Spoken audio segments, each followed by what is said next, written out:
Tá, tudo bem. Ok, doutor, tá gravando, pode começar. Tá, então, para os que não me conhecem, né, eu sou... Dá para ver meu rosto bem? Porque eu não estou vendo vocês. Sim, dá de ver, senhora. Então, para os que não me conhecem, meu nome é Jenny Pérez Leiva, tá? Eu sou residente da ginecologia e obstetrícia na Universidade do Estado do Pará. Então, hoje vamos falar um tema, uma patologia bastante comum, tá? No nosso meio, a gente vê aqui no Hospital Municipal, né? Para quem já foi, a gente vê todos os dias, a gente vê casos de síndrome hipertensiva específica da gravidez. Então, espero que hoje seja produtivo para vocês poderem aprender e saberem, né, diagnosticar o síndrome hipertensivo durante a gravidez. Então, vamos lá. Por que é importante falar sobre a síndrome... Deixa eu tirar esse aqui. Por que é importante falar essa patologia, né? Que no mundo inteiro, né, a pré-eclâmpsia e suas complicações é uma das causas principais de mortalidade materna, né? Segundo a Organização Mundial da Saúde, os distúrbios hipertensivos da gestação são importante causa de morbidade graves, incapacidades a longo prazo e mortalidade materna e perinatal. Tanto que de 10 a 15% das mortes maternas são devidas à pré-eclâmpsia e eclâmpsia, né, levando a morbidades graves, como insuficiência renal, acidente vascular cerebral, insuficiência cardíaca, edema agudo pulmonar, coagulopatias, insuficiência hepática, ou seja, ela causa umas complicações muito gravíssimas, né, que as pacientes podem chegar ao óbito. E também causa complicações fetais e neonatais, como a insuficiência placentária, levando ao crescimento intrauterino restrito e partos prematuros, né? Prematuridade. Então, aqui. Existem classificações. Vocês estão vendo essa telinha aqui? Deixa eu ocultar aqui, está aparecendo. Existem as classificações da síndrome hipertensiva durante a gravidez, tem a classificação do Ministério da Saúde, que é isso, que é essa classificação aqui. A pré-eclâmpsia, ela é classificada em pré-eclâmpsia e eclâmpsia, hipertensão arterial crônica com pré-eclâmpsia sobreposta e hipertensão arterial gestacional, que é aquela antiga hipertensão arterial transitória, né, que seria esse aqui. A classificação da Febrasgo, né, ela inclui nessa classificação, além da hipertensão crônica, hipertensão gestacional ou transitória, ela inclui a hipertensão do avental branco, né? E também temos a pré-eclâmpsia com hipertensão arterial crônica sobreposta. Então, vamos falar... Bom, para o diagnóstico de uma hipertensão, as gestantes ou as pacientes têm que ter uma pressão acima de 140/90, né? Se não tiver uma pressão arterial, não podemos classificar como uma síndrome hipertensiva, né? Então, vamos falar da hipertensão arterial do avental branco ou do jaleco branco, né? Que é importante mencionar essa hipertensão, porque a maioria que vem com hipertensão arterial, 25% dessas pacientes que têm a pressão alta, né, 25% dessas pacientes têm a hipertensão do avental branco, né? Então, como é que a gente vai saber, vai diagnosticar essa hipertensão se é do jaleco branco? Né? Vamos pedir para as pacientes fazerem medidas da pressão seriadas, né? Como sempre a gente pede, não sei se vocês veem lá no hospital, né? A gente faz um papelzinho, pede para verificarem a pressão pela manhã, pela tarde, né? Medidas seriadas, preferencialmente deveria ser feito pelas enfermeiras, por um profissional de saúde, tá? Ou pode ser também verificado a mapa, né? Monitorização ambulatorial da pressão arterial, onde nas clínicas de cardiologia, né, colocam o aparelho, um esfirmo, eles, um esfirmo, né, que a paciente fica por 24 horas, né, monitorando a pressão arterial. E aí vemos ao longo do dia se a pressão está aumentando, né, aqueles valores que a gente mencionou. Então, essas pacientes, né, 50% delas evoluem para hipertensão gestacional ou uma pré-eclâmpsia.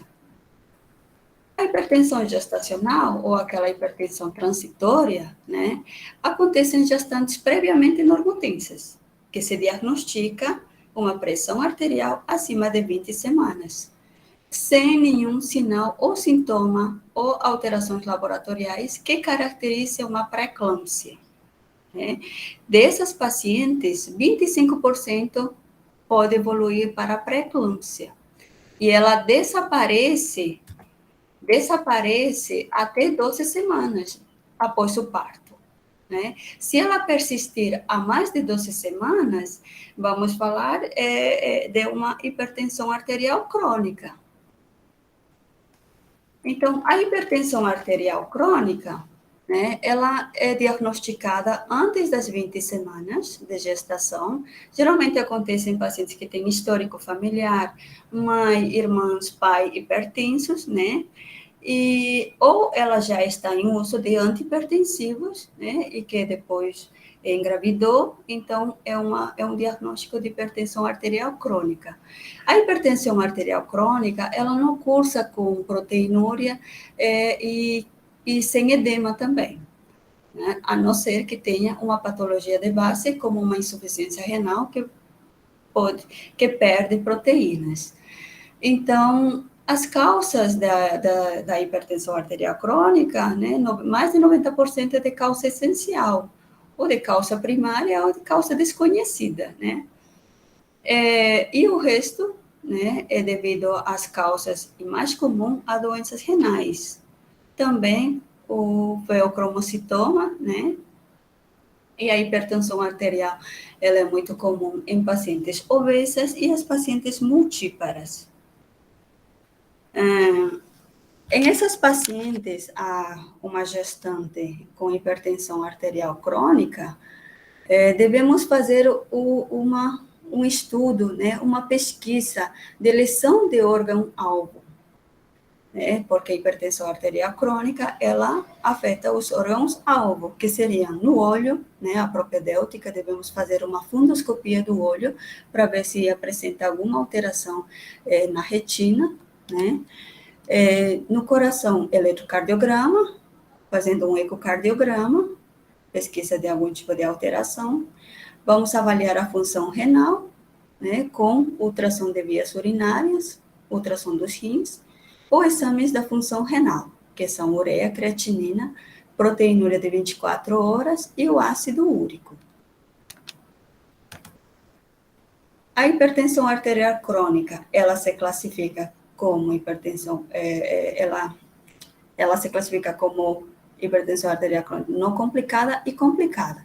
A complicada, ela leva a complicações de insuficiência renal crônica, cardiopatias e uma pré-eclâmpsia sobreposta.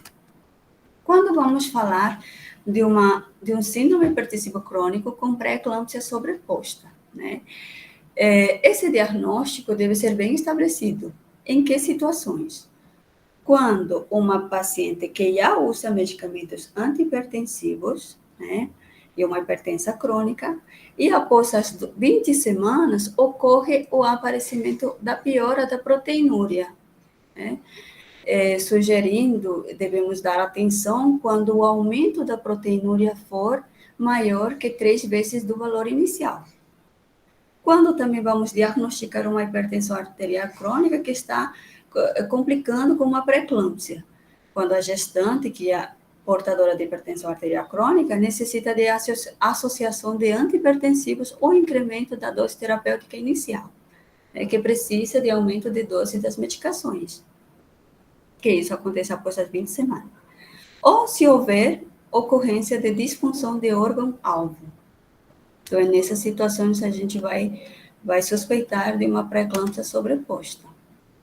Então, uma pré-eclâmpsia, a pré-eclâmpsia, ela é definida pela presença de hipertensão arterial associada à proteinúria, que se manifesta em gestantes previamente normotensas e que inicia após as 20 semanas de gestação. Também se considera pré-eclâmpsia quando, na ausência de proteinúria, ocorre disfunção de órgão-alvo.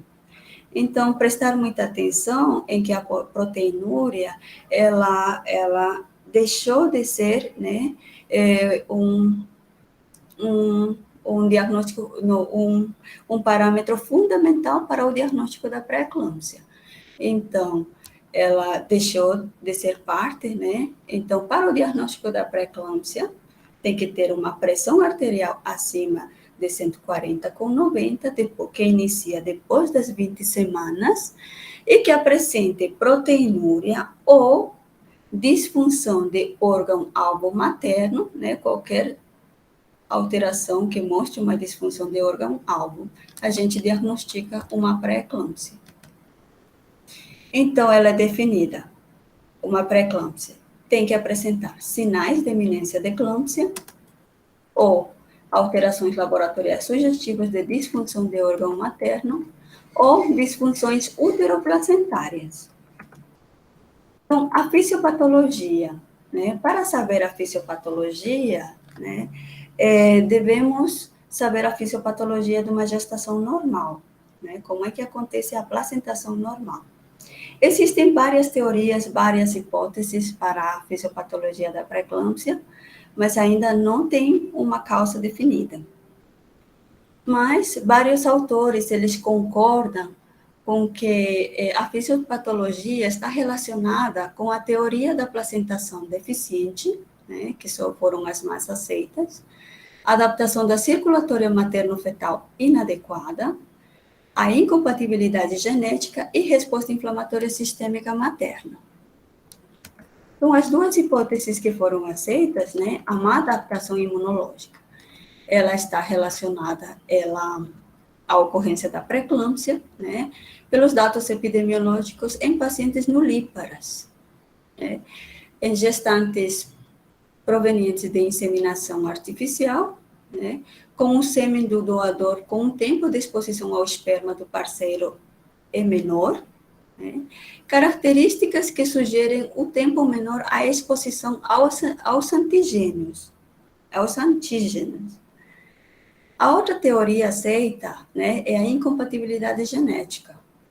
Pacientes que apresentam história familiar de pré-eclâmpsia, né, ou mulheres que têm parceiros que já tiveram parceiras anteriores com pré-eclâmpsia, ou nasceram demais que apresentaram pré-eclâmpsia, que está relacionado. Então, a fisiopatologia normal da pré-eclâmpsia, devemos saber primeiro, né, a fisiopatologia normal da pré-eclâmpsia, a fisiopatologia de uma gestação normal, né, que vamos falar primeiro isso, para saber como é que acontece a fisiopatologia da pré-eclâmpsia, né, as situações que acontecem. Então, aqui, vamos ver primeiro, para lembrar, a anatomia do útero, né, a irrigação sanguínea do útero, ela vem da artéria ilíaca interna, que ela nutre a artéria uterina, né? Ela tem os ramos da artéria radiada, a artéria reta e as artérias espiraladas. As artérias espiraladas, elas se encontram na decídua, que seria no endométrio, e uma parte do miométrio.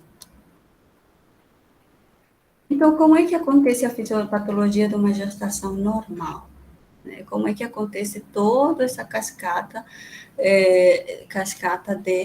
de situações e que levam a complicações. Mas primeiro vamos falar de uma gestação normal. Então, esse fenômeno, né, da fisiopatologia inicia pela primeira e segunda onda de invasão trofoblástica, né, que vamos ver aqui nesse slide. Né? A primeira onda de invasão trofoblástica, ela acontece de 6 a 12 semanas. E a segunda onda entre 16 a 12. O que acontece com essa onda de migração dos trofoblastos? Os trofoblastos, né, eles que vão, essa migração vai fazer que se forme a placentação humana, né? Então, essa placentação humana, né, ela inicia por essa migração dos trofoblastos, né, eles migram, né, de maneira intersticial e endovascular. O que eles vão fazer? Vão fazer um remodelamento desse vaso, né, aumentando o lumen do vaso, né, eles vão remodelar a arquitetura das artérias espiraladas, né. Esse fenômeno se chama angiogênese acelerada. Tá? Então, essa angiogênese acelerada, né, se produzem proteínas que são de origem placentárias. Essas proteínas, cadê? Há proteínas angiogênicas que são PIGF, que é um fator de crescimento endoteliovascular. Né? Então, acontece a angiogênese com a destruição da camada muscular do endométrio, né? Ou seja, essas proteínas de origem placentária, elas se ligam aos receptores do endotélio, né? E produzem a vasodilatação. Elas destruem a camada muscular do endométrio, né? Ocasionando um fluxo, um vaso de baixa resistência e alto fluxo, que é um fenômeno fundamental, né, para a circulação e nutrição de feto. Além disso, o endotélio vascular, ela produz quantidades significativas de prostaciclinas. As prostaciclinas são potentes vasodilatadores, né, com ação inibitória à agregação plaquetária, né, as prostaciclinas, e ela contrapõe a ação de agregação plaquetária e do tromboxano. Né? Isso em condições normais fisiológicas, o que acontece. Ou seja, ela evita o efeito vasoconstritor da agregação plaquetária e do tromboxano. Com isso, melhorando uma circulação, né, sistêmica normal, numa gravidez normal. O que acontece na pré-eclâmpsia? Vocês veem que não acontece mais essa segunda onda de invasão trofoblástica. Então, o que acontece? Forma um vaso de pequeno calibre, né, de alta resistência e baixo fluxo, né, ocasionando, ou seja, aqui não se forma as proteínas, aqui diminui a produção de proteínas angiogênicas, que são vasodilatadoras, né? Aqui diminui a produção de prostaciclina, que é um potente vasodilatador e antiagregante plaquetário. Então, como não acontece essa segunda onda de invasão trofoblástica, então, né, forma um vaso, né, as artérias espiraladas, elas têm um pequeno calibre de alta resistência e baixo fluxo, e a nutrição para o feto é insuficiente, o que vai levar, em resumo, às alterações fisiopatológicas maternas. Vai levar a uma disfunção endotelial, vai causar vasoespasmo na circulação sistêmica e periférica, com vasodilatação do sistema nervoso central, e essa ativação endotelial do sistema de coagulação com alteração do sistema de controle da pressão e do volume intravascular. Então, é isso que vai acontecer devido, né, a uma ausência da segunda onda de migração trofoblástica, um dano endotelial. Aqui temos um resumo da fisiopatologia da pré-eclâmpsia, né? Não acontece a segunda onda de invasão trofoblástica, a placentação é com circulação de má qualidade, né? O que leva à isquemia, hipoxia uteroplacentária. Com isso, vai levar a uma resposta inflamatória materna e fetal acentuada, né? Diminuindo as proteínas angiogênicas, né? E aumentando as substâncias antiangiogênicas, que FLT1, ela é antiangiogênica, aumentando o estresse oxidativo materno, levando disfunção endotelial sistêmica e imunológica. O dano endotelial, com dano endotelial, não produz mais a prostaciclinas, diminui a produção de prostaciclinas e óxido nítrico, que são potentes vasodilatadores, e aumenta a produção do tromboxano, que o tromboxano causa agregação plaquetária e vasoespasmo arteriolar sistêmico, né? E o organismo, com a tentativa de compensar essa circulação, né, aumenta a pressão e vai levando à lesão de órgão-alvo. E vai acontecer uma repercussão sistêmica, ocasionando alterações na hemodinâmica, hepática, renais, placentárias, uterinas, hematológicas e cerebrais. Então, foi descrita pela primeira vez em 1894, foi descrita pela primeira vez por William Smith. Ele definiu, né, a síndromes hipertensivos, que surge após as 20 semanas da gestação, acompanhada de pelo menos um sinal clínico laboratorial ou hemodinâmica de hiperatividade endotelial vascular. Quais? Como? A proteinúria significativa, né, a relação entre proteinúria e creatinúria maior de 0,3 ou maior que 1 gramo por decilitro na fita reagente. Disfunções orgânicas maternas vai ocasionar perda da função renal, com a creatinina, o aumento da creatinina maior ou igual a 1,02, disfunção hepática, aumentando o valor de 2 vezes maior do valor normal das transaminases, ocasionando epigastralgia, complicações neurológicas, com estado mental alterado, cegueira, hiperreflexia, com clonos, escotomas, turvamento visual, diplopia, né? Ultrassom das artérias oftálmicas materna com alteração, as complicações hematológicas, levando a plaquetopenia, coagulação intravascular disseminada, que é uma complicação gravíssima, hemólises, os estados antiangiogênicos, as proteínas angiogênicas diminuídas em relação ao aumento de SFLT, que é antiangiogênico, em relação ao PIGF, está aumentado maior que 85. Acontece disfunções uteroplacentárias, levando à restrição de crescimento fetal assimétrico, vai ocasionar alterações do ultrassom no Doppler umbilical alterado, e presença de ultrassom com Doppler alterado das 2 artérias uterinas. Então, vocês veem que ela afeta em todo o sistema, né?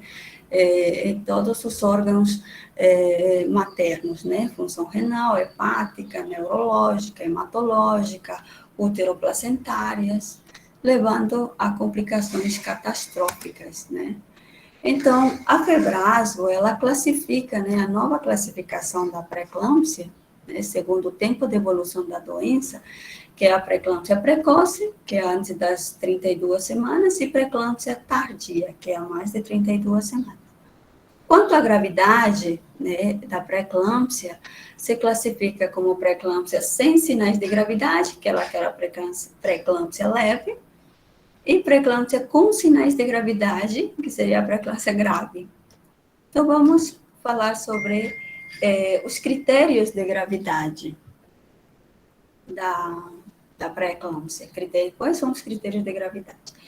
A pressão arterial maior que 160/110, que tem uma proteinúria maior que 5 gramos em 24 horas, oligúria, cefaleia, dor epigástrica e transtornos visuais, Esses sintomas nos falam de um diagnóstico de eminência de eclâmpsia, cianosis e edema pulmonar, presença de SIUR ou oligodramia, o difícil controle pressórico com 3 drogas e a síndrome de HELP, que é uma complicação grave. Então, a síndrome de HELP, que muitos conhecem, né, está caracterizada ou diagnosticada pela triade clássica, né, que hemólisis, né, que está com hemólisis, elevação das enzimas hepáticas e plaquetopenia. A hemólise vai causar uma anemia hemolítica microangiopática no síndrome de HELP, com aumento das bilirrubinas maior que 1,2 miligramas por mililitro, o DHL aumentado, maior de 600, elevação das enzimas hepáticas TGO ou AST, que esteja aumentado 2 vezes maior do valor normal, e plaquetopenia, que as plaquetas estão menor que 100 mil. As complicações graves da síndrome de HELP, né, cursam com hemorragia, né, do sistema nervoso, do fígado, da ferida operatória, um desprendimento prematuro da placenta, que são complicações gravíssimas, né. A plaquetopenia, se for menor que 50 mil, ela está associada com coagulação intravascular disseminada, que é uma complicação gravíssima, né, de uma pré-eclâmpsia. Então, a eclâmpsia, ela se diagnostica, né, quando tem a ocorrência de crises convulsivas tônico-clônicas generalizadas ou coma em gestantes que apresentam pré-eclâmpsia, né, é uma das complicações mais graves que leva à morte materna. E essa eclâmpsia, as crises convulsivas, podem ocorrer no pré-parto, ou seja, antes do parto, no parto, né, ou após o parto, né? Então, essas pacientes devem ter maior atenção, maior cuidado, até quando dá a alta da paciente, as puérperas, né, tem que enviar para casa com medicamento antihipertensivo, porque a gente já viu na municipal, chegaram, né, pacientes em crise convulsiva, porque foram para casa sem medicação, né, então a gente deve prestar mais atenção em esse tipo de pacientes e se apresentar esse tipo de complicações é muito grave. Então, quais são os fatores de risco para a pré-eclâmpsia? Tem vários fatores de risco, mas as mais importantes são as primigestas, né? As pacientes obesas, com índice de massa corporal acima de 35, a idade materna avançada, maior de 40 anos, histórico familiar com pré-eclâmpsia, mãe, irmãs, gestações múltiplas, aqui, se com uma placenta apresentar uma alteração, imagina com uma gestação gemelar, né? Aí, realmente, seria bem mais grave a complicação. Então, diabetes pré-existente, pré-eclâmpsia em gestações prévias, síndrome de antifosfolipídico, que é o SAF, a hipertensão arterial crônica e doença renal crônica, que são os fatores de risco para a pré-eclâmpsia. Existem artigos que mostram, ou os livros também mostram, que o tabagismo, ele age como um fator protetor, né? Nós podemos pensar, nossa, tabagismo pode piorar, né? Mas estudos mostram que o tabagismo, ele age como um fator protetor. Mas, claro, a gente não vai pedir para os pacientes fumarem, né? E também estudos mostram que o uso profilático de AS, não menor que 100 miligramas, tem que ser maior que 100 miligramas, com essas pacientes, em essas pacientes que têm alto risco de pré-eclâmpsia, né, a profilaxia, ela evita as complicações de pré-eclâmpsia. Estudos mostram que tem mostrado, né, grande importância o uso de AS como profilaxia para evitar. E o uso preferencialmente de 12 a 16 semanas. Né? Se for usado acima de 16 semanas, não faz diferença. Né? Tem que ser usado antes do início da segunda onda de invasão trofoblástica, né? Que inicia às 16 semanas. Então, depois do primeiro trimestre, o uso profilático de AS é muito bom. Tá? Em essas situações, em esses pacientes que têm alto risco de apresentar pré-eclâmpsia. Também estudos mostram que o uso de cálcio também, ela serve, né? Ela evita o aparecimento da pré-eclâmpsia, né? Para repor 1 gramo por dia. A conduta. Como é que vamos fazer a conduta de uma paciente com pré-eclâmpsia? No pré-natal, devemos monitorar a pressão, devemos acompanhar o peso da paciente, né? O edema, ele não é um critério diagnóstico, mas se apresentar a paciente o aumento brusco de peso e apresentar edema em mãos e face, então devemos prestar mais atenção nessa paciente e pesquisar se apresentar lesão de algum órgão-alvo. Se apresentar sinais e sintomas de comprometimento de órgão-alvo, né? Vamos pedir os exames, aqueles exames que você já conhece, né? Acompanhamento laboratorial. A rotina de DEG que a gente fala, né? O hemograma, hematócrito, hemoglobina, contagem de plaquetas, DHL, bilirrubina total, ou aptoglobina, né? Que é o padrão ouro de anemia microangiopática, né?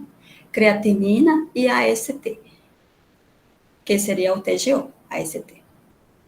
Proteinúria, pode ser proteinúria 24 horas ou proteinúria em fita.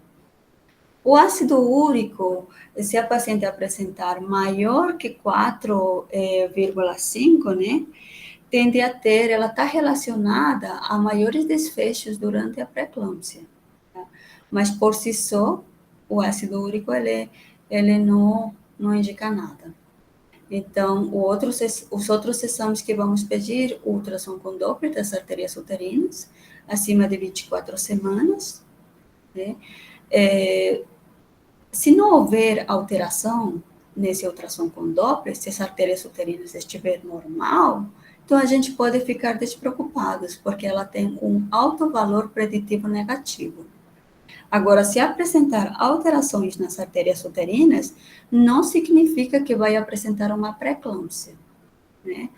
Porém, devemos manter um acompanhamento rigoroso nessas pacientes.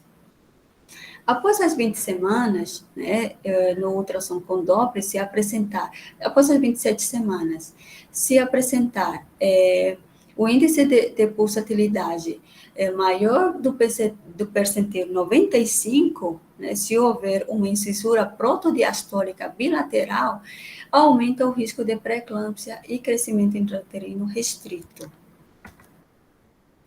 A conduta, né, quando a gente diagnosticar uma paciente que chegar com uma pressão alterada, a primeira coisa que devemos fazer é internar.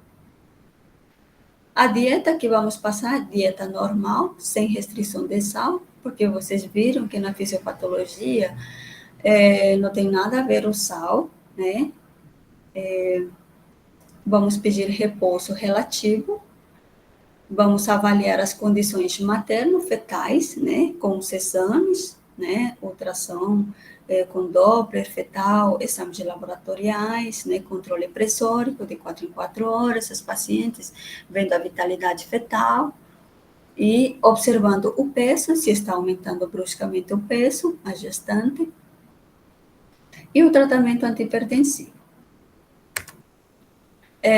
Não há necessidade de avaliações repetidas de proteinúria, tá? Não precisa pedir sempre proteinúria, como vocês viram, que ela não é tão indispensável, né, tão importante, tão imprescindível para o diagnóstico da pré-eclâmpsia. A dosagem de ureia não deve ser realizada se não houver nítido comprometimento renal ou suspeita da síndrome hemolítica urêmica. E para avaliação do comprometimento hepático, apenas a dosagem de AST, que seria o TGO, é a amostra suficiente. E a dosagem do ácido úrico apresenta correlação com desfechos adversos, porém não constitui um marcador único para decisões clínicas. Então, os tratamentos antihipertensivos. Se a paciente chegar com uma hipertensão arterial grave, né, não devemos baixar a pressão de maneira brusca. Então, devemos baixar a pressão de 15% a 25%, que vamos atingir aos valores de uma PA sistólica de 140 a 150 e uma PA diastólica de 90 a 100. Então, qualquer que seja antihipertensivo utilizado, deve-se evitar as quedas bruscas da pressão, pelo risco de um acidente vascular cerebral.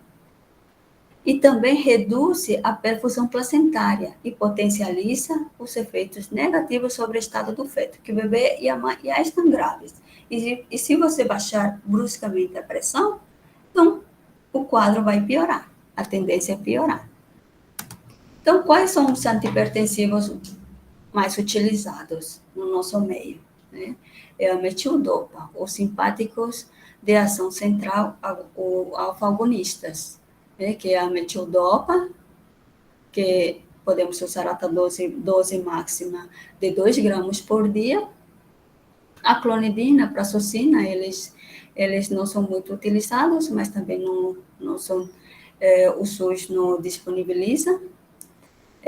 Bloqueadores adrenérgicos, o metoprolol pode ser também utilizado, associado aos antihipertensivos. Bloqueadores de canais de cálcio, o nifedipino retarde, né, que pode ser utilizado, uma dose máxima de 60 miligramas ao dia, pode ser administrado a cada 8 horas, né. O amlodipino também é utilizado, é um bloqueador de canal de cálcio. Aqui mostra que a dose máxima é 10 miligramas ao dia, mas a Febrasgo, ela liberou o amlodipino, que pode ser utilizado até 20 miligramas ao dia, tá? Se você entrar na bula, entrar em outras bibliografias, vai aparecer dose máxima de 10 miligramas, mas na grávida está liberada a utilização de 20 miligramas por dia. Quais são os antihipertensivos, né, utilizados na crise hipertensiva, que você já conhece, né? A hidralazina. A hidralazina, né, ela abaixa a pressão de forma lenta, né? Então, ela é utilizada, né, endovenosa, e a gente usa uma ampola, né, dilui para 19 ml de água destilada, né, e administra na veia, que seria 5 miligramas, que pode ser aplicado de 20 em 20 minutos, até 3 doses. Só um minutinho, isso aqui.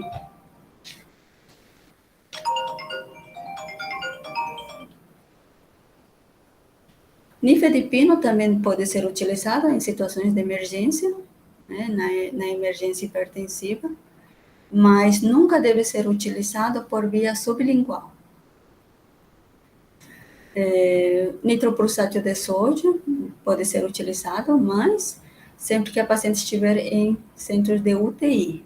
A gente não usa muito, mas caso necessidade, caso precisar, pode ser utilizado na UTI. O sulfato de magnésio, quando vamos utilizar? Se houver sinais de iminência de eclâmpsia, né? Se apresentar cefaleia frontal, occipital persistente, distúrbios visuais, diplopia, escotomas, amauroses, epigastralgia, dor em hipocôndrio direito e eclâmpsia, né? Que são em essas situações que a gente utiliza o sulfato de magnésio, que é um anticonvulsivante, né? Como é que a gente vai utilizar? Existem vários esquemas, né? Vários métodos para a aplicação de sulfato de magnésio, mas a Febrasgo, ela liberou, só um minutinho, questão.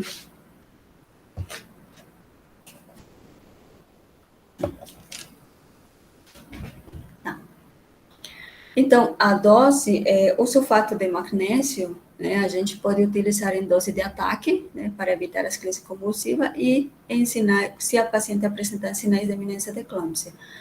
Então, é 4 gramas, que seria 8 ml, mais 12 ml de água destilada endovenosa. A Febrasgo coloca em 5 a 10 minutos. Mas não se aplica, né, o protocolo do hospital, da Santa Casa também, que é do Ministério da Saúde, que pode ser aplicado em 20 minutos. E a dose de manutenção, se o hospital tiver uma bomba de infusão contínua, né, pode ser aplicado 2 gramas por hora, né, que seria 10 ml de sulfato de magnésio ao 50%, diluído em 240 ml de soro fisiológico, né, em bomba de infusão contínua, aplicando em 50 ml por hora, ou 1 grama por hora, ou 100 ml por hora. Tudo bem. Então, se nós no hospital, né, não temos bomba de infusão contínua, mas se a paciente apresentar convulsão na unidade básica de saúde ou um lugar distante, né, pode ser utilizado intramuscular. Né? Depois da dose de ataque, tu passa a dose de manutenção por 24 horas intramuscular, que seria 10 ml de sulfato de magnésio ao 50%, aplicando IM de 4 em 4 horas até completar 24 horas. Que devemos prestar muita atenção na aplicação do sulfato de magnésio, né? Devemos primeiro passar uma sonda vesical para medir a diuresis, né? Devemos avaliar o reflexo patelar e a frequência respiratória. Então, utilizados mais de 6 horas a dose de manutenção de sulfato de magnésio, né? Se houver comprometimento da função renal, né? Na dosagem, os livros mostram, o Ministério da Saúde mostra que até 4 miliequivalentes, mas a Febrasco mostra de 4 até 7 miliequivalentes, é a dose terapêutica normal. E acima desse valor, de 8 a 10 mEq por litro, ocasiona inibição do reflexo patelar. Né? E a mais de 12 miliequivalentes por litro, aumenta risco de parada respiratória. Então, do lado, nós devemos ter, né, um gluconato de cálcio ao 10% endovenoso para reverter o quadro, né, que é o antídoto, caso acontecer intoxicação por magnésio. Qual a conduta que vamos tomar quando vamos tomar uma conduta resolutiva dessas pacientes? Se tiver indicações maternas, né, se apresentar a paciente um síndrome de HELP, eclâmpsia, um edema agudo pulmonar, uma pressão arterial sem controle, apesar das medicações, né, e a usa 3 drogas e não controla, então é uma indicação de resolução. Creatinina sérica maior que 1,1, né, ou oligúria menor, urina menor que 500 ml em 24 horas, né, é uma indicação de resolução, ou DPP, que é descolamento prematuro da placenta. Indicações fetais, peso fetal, né, um peso fetal abaixo do percentil 5, né, que seria um restrito, né, um crescimento intrauterino restrito, né, é uma indicação. Se apresentar na cardiotocografia desacelerações tardias, ou apresentar no ultrassom Doppler com artéria umbilical de diástole zero ou diástole reversa, né, é uma indicação de resolução do quadro. Ducto venoso, no ultrassom também, se apresentar no Doppler, ducto venoso com índice de pulsatilidade maior do percentil 95, também é um indicativo de resolução. Doppler venoso com onda apatológica também é uma indicação. Então, aqui tem um resumo da conduta, né, após o diagnóstico de uma pré-eclâmpsia, né, se for uma idade gestacional maior que 36 semanas e ela apresenta sintomas graves de pré-eclâmpsia, a conduta é interrupção da gestação. Se não tiver se não tiver mais de 36 semanas, né, e tem uma pré-eclâmpsia grave, a indicação é interrupção da gestação. Se não apresentar pré-eclâmpsia grave e tem mais de 34 semanas, que vamos fazer internação hospitalar, vigilância materna e vigilância fetal. E se essa paciente tem com idade gestacional maior de 34 semanas e apresenta deteriorização da saúde materno-fetal, a conduta é interrupção da gravidez. Então, para interromper a gravidez, se a paciente apresenta, a idade gestacional for maior que 28 semanas, devemos avaliar as condições para a indução. E se for menos que 28 semanas e está apresentando sinais graves, e a conduta é interrupção, então vamos fazer uma cesariana. Esse é o fluxograma da conduta da pré-eclâmpsia. Então, aqui temos a bibliografia, né, de onde foi tirado todas essas as situações, né, da pré-eclâmpsia, né, se quiserem copiar e baixar, só acessar nessas bibliografias. Então, obrigada, espero que vocês tenham entendido, e as perguntas estão abertas. Quem quiser perguntar? Oi? Então, a gente vai abrir agora para perguntas. Se alguém tiver alguma pergunta, pode ligar o microfone para perguntar, gente. Professor, a gente faz essa monitorização da pré-eclâmpsia, da proteinúria, aliás. A gente precisa solicitar a urina 24 horas ou a gente pode tentar monitorar só pela urina 1? Na verdade, assim, pode pedir uma proteinúria em fita, né? Tu coloca no papel, solicito proteinúria em fita, né? Ou também pode pedir uma proteinúria de 24 horas, só que a proteinúria de 24 horas, ela demora, né? E tem pacientes que não coletam de maneira correta, e porque não são bem orientadas, né? E pode-se pedir também uma proteinúria, a relação de proteinúria e creatinúria na amostra reagente, né? Na fita reagente. Tu pode pedir isso para o laboratório. E se ela vier uma proteinúria maior que 0,3, né, a relação de proteinúria-creatinúria, então ela indica que já tem um comprometimento de órgão-alvo, né, que seria aqui, onde eu mostrei para vocês. Aqui, calma. Mas a proteinúria de 24 horas, tu pode pedir também. Só que ela é demorada, né? E se fosse ambulatorial, né? Ambulatorialmente, as pacientes, né, não são bem orientadas e coletam de maneira errada. Mas se for bem orientada e feito no hospital, aí tudo bem, tu pode pedir uma proteinúria de 24 horas. Aqui.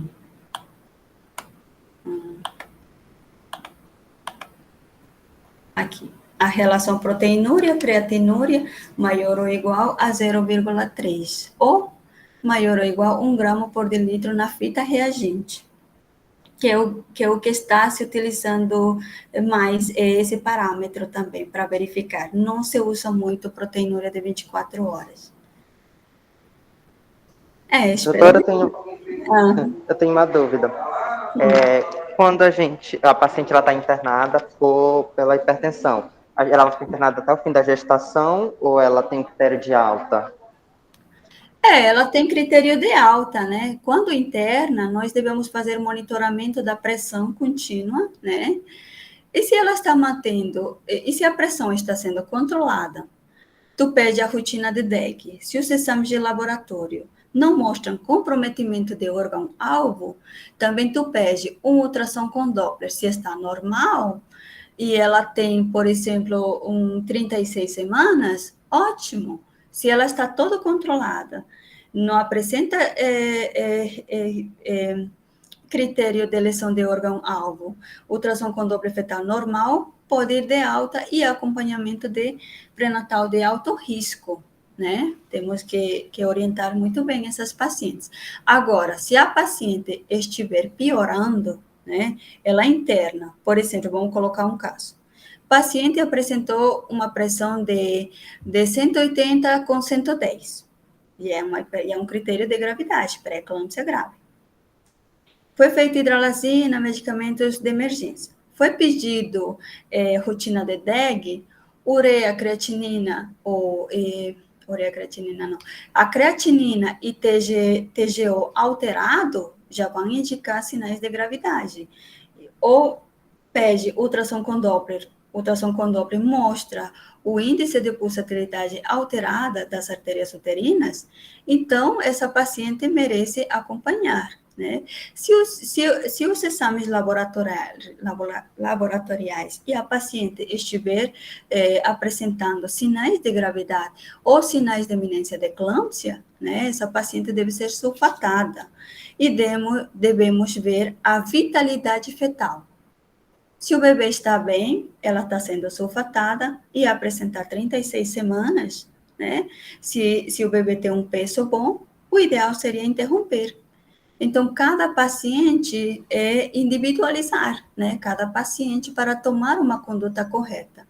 Mas se a paciente estiver apresentando sinais de gravidade, apresentando sinais de lesão de órgão-alvo, no fígado, nos rins, creatinina acima de 1, ou de 2, ou de 1,2, né?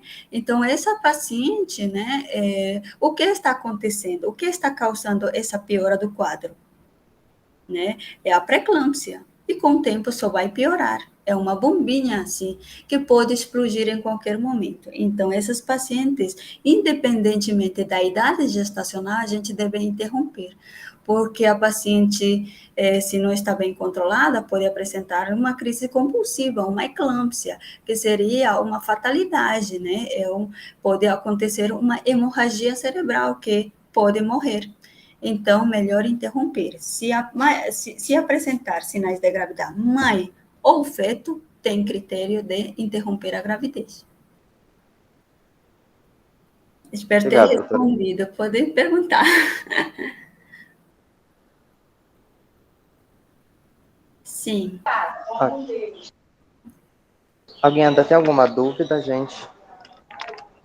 Bom, espero que vocês tenham compreendido as síndromes hipertensivas, né, que nós devemos classificar, devemos saber diagnosticar, né, quando é uma pré-eclâmpsia, quando uma gestação, quando é uma hipertensão gestacional ou transitória, né, ou quando é uma gestação do avental branco, ou quando é uma gestação hipertensa crônica que está apresentando com pré-eclâmpsia sobreposta. Então, é importante saber diagnosticar e saber como tratar depois. Que eu vou perguntar depois vocês lá quando foram na obstetrícia. Ai. Ô, meu pai, faça isso não, doutora. Então, o objetivo é vocês, né, saírem daqui sabendo, né? Alguém mandou kkk. Ai, ai. Então, obrigada. Aqui colocaram o excelente dia, doutora. Aula incrível, espero que tenha sido incrível. E espero que não tenha dormido, tá? Que eu falo às vezes devagar, às vezes muito rápido. Então, tá. E muito obrigada por tudo, pela presença de vocês. Tá? Qualquer coisa, estamos aí na Municipal. Qualquer dúvida que tiverem, estamos aí. Tá bom? Tá bom. Professora, Manda um abraço para todos vocês. A gente que agradece a senhora. Hoje essa é a nossa última aula do ciclo de obstetrícia. Começou lá em janeiro, aí essa é a nossa última aula de obstetrícia, a gente vai dar início ao ciclo de ginecologia. Então, queria agradecer, assim... Certo, tudo bem. Queria agradecer a senhora por ter dado essa aula para a gente hoje. É uma aula muito importante, porque marcou o fim do nosso ciclo de obstetrícia. E é isso, senhora. Muito obrigado pelo seu tempo, sua disponibilidade. Tá bom, obrigada a vocês. Então tá. Tchau para vocês todos. Tchau, doutora. Tchau, professor. Muito obrigado. Bom dia. Gustavo, pode interromper a gravação.